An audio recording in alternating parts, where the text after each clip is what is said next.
হালাল উপার্জনের সোর্স তৈরি করা মাত্রই বিয়ে করে ফেলতে হবে।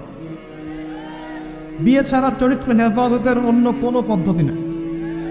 এই চিরকুমার সঙ্গটঙ্গ যোগ দিয়ে লাভ নাই।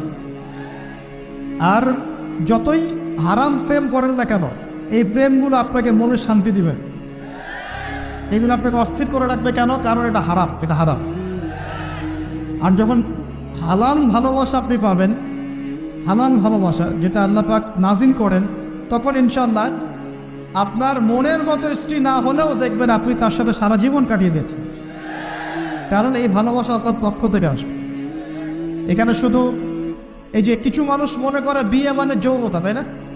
এটা একটা কনসেপ্ট তৈরি করে দেওয়া হয়, বিয়ে মানে মনে হয় যৌনতা। আসলে বিয়ে যৌনতার বৈধ একটা পথ মাত্র, এটা হালাল একটা পথ মাত্র। এখানে আরো বড় বিষয়টা হচ্ছে দায়িত্ববোধ।